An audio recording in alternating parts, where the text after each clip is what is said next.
Hi, ladies. Good night to one and all. I trust that you all had a wonderful time today. Since we had Wacky Wednesday, I know I had a lot of fun interacting with you all on the group with the jokes that we had. And of course, we have to have a balance of serious conversations and enjoying being alive and being on this world and being entrepreneurs and friends and all of that. So we are a package deal. We're not just business owners, so we have to enjoy it all.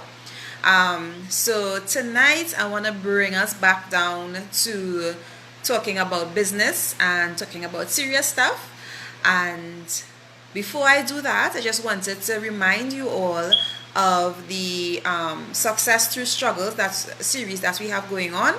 I know I would have missed last Thursday because I was organizing with the persons to interview, but I did get a chance to interview Cindy Gonraj, and we have our schedule for Thursday, which is tomorrow at 8 p.m. So we will be live on YouTube, and I will put a link in the group as well so you can check it out, and feel free to leave a comment on YouTube, share it, and let us know what you thought about that particular interview. And well, we'll talk more about that tomorrow. But tonight I want to talk about the topic, you don't know what you don't know. So let me give you guys a little story. So a couple years ago, I was working at this place, and a lady and I started a conversation which left me a bit perplexed. So I'll give you the backstory.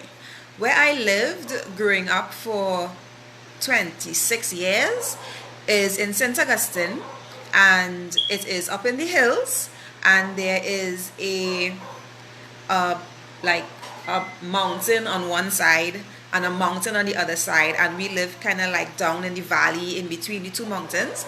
So when the sun comes up, for people in Tunapuna, Rima, Port of Spain, we don't have any sun as yet. And by the time the sun comes up over the mountain, there are a lot of trees and stuff that will block the sun from actually coming directly by the house and all of that. We have some mango trees in front of the yard, and by afternoon time the sun is on the other side of the mountain, so we have very little time where we get a lot of hot sun, so it's always pretty cold. Hi Sikola, how you going?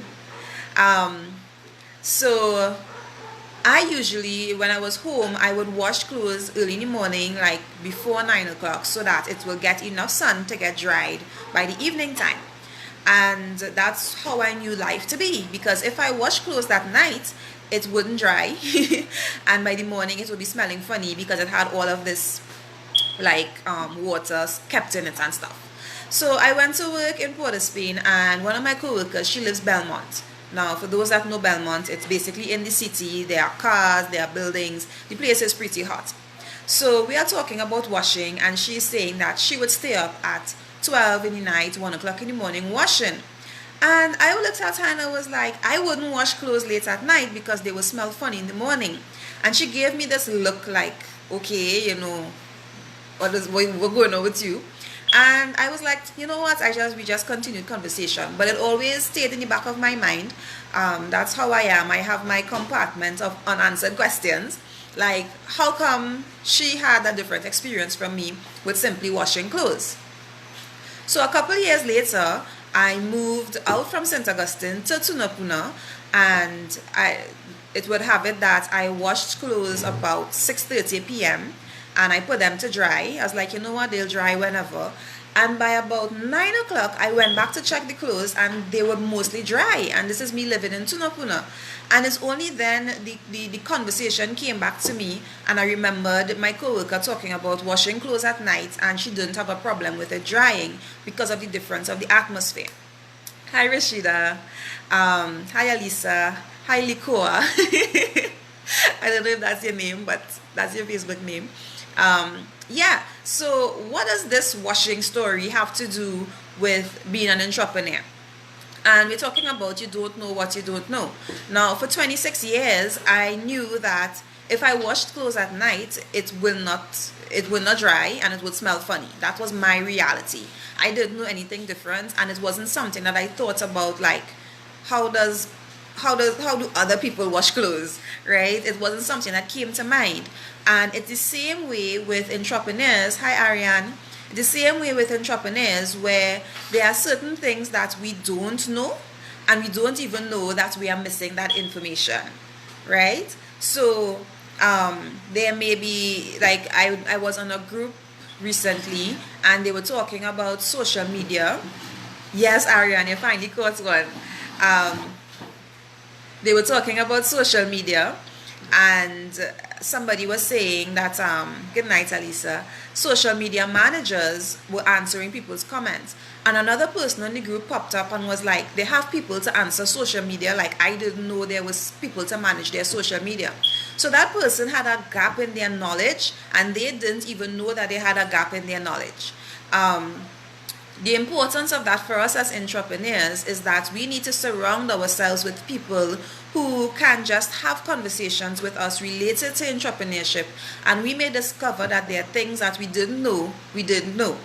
Now, there are different ways that we can do that. The first is follow people on Facebook, YouTube, Twitter, LinkedIn, Instagram that are talking about business. Now, some of us, we have friends, we follow people online that are just for entertainment. That's all they do, they're just entertaining, which is all well and good. But if all the people you follow are for entertainment, then bet your bottom dollar you're going to have gaps in your knowledge, and you will not even know that you have those gaps, right?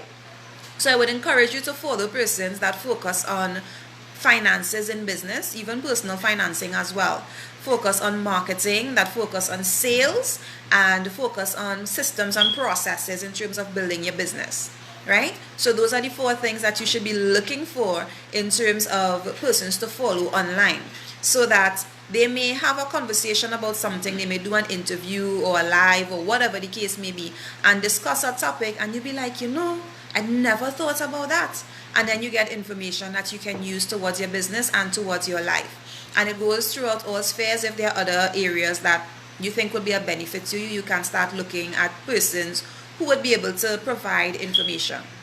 That's one part. The second part would be to go to networking events and connect with persons that are like-minded, but that have more knowledge than you do in particular areas, right? So you want to elevate your network as well. So if you are just around people that know the same thing as you, maybe they are talk to business people if they know any, of course. Yeah, so if you are around people and those people are employees and they are really, really supportive of you growing in business, they don't have anything against you, that's all well and good. But those persons would not be able to give you more knowledge than you already have. So it's not about throwing away friends or throwing away family, but when you're looking at building your network, you have to consider who are the people that will help you to know what you don't know, right? And remember, you can't go out and that you didn't even know you were missing. So this is where it comes in, where you build your network with people who are obviously more knowledgeable than you in certain areas, and sometimes just in random conversation they will talk about something and you're like, wow, I didn't even think about that, I didn't even know that thing existed, and then you start getting more information. So go to networking events, and it's not a one and done. Of course, this is a relationship that you want to grow. You connect with the person, you connect with them on LinkedIn, on Facebook, whatever the case may be. If they have a YouTube channel, you follow them, get their contact over time, invite them out for coffee or tea or whatever, invite them out for lunch, or you may meet them up in different networking events or whatever the case may be, until you build a relationship with different persons who you can learn from and who you can grow based upon the information that they give you. Of course, we have the meet and greets, which are the events that we have for this group, which is a great place to come and meet other ladies as well and talk business. And any other avenue that you can find to talk to business owners, so that you can start expanding your knowledge base and learning the things that you don't even know that you need to learn. And this is really important, especially when you are just starting off in business, or you may be struggling with your business and not understanding why you're struggling. It's because you probably have gaps in your knowledge that you need to fill. So if it is that you are at the beginning point, you haven't gone to any networking events, you don't know any business people outside of this group, because there are lots in this group, but you don't have any relationships with any business people, I would say start off following persons. You could follow international persons and also local persons who can guide you in different aspects of business, and then start on the networking journey. I would have asked recently if there are any free networking events coming up.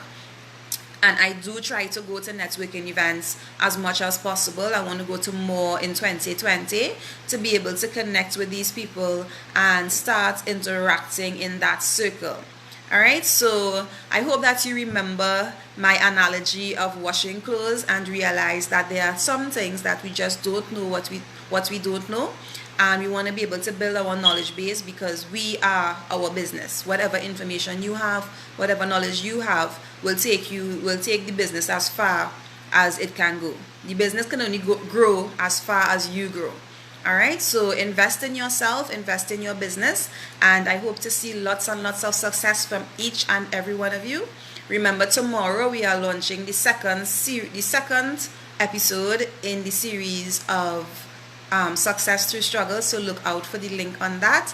And I have it posted on YouTube, so the link will be active tomorrow at 8 p.m. Alright, so thanks so very much for tuning in, ladies. Hope you all have a good night.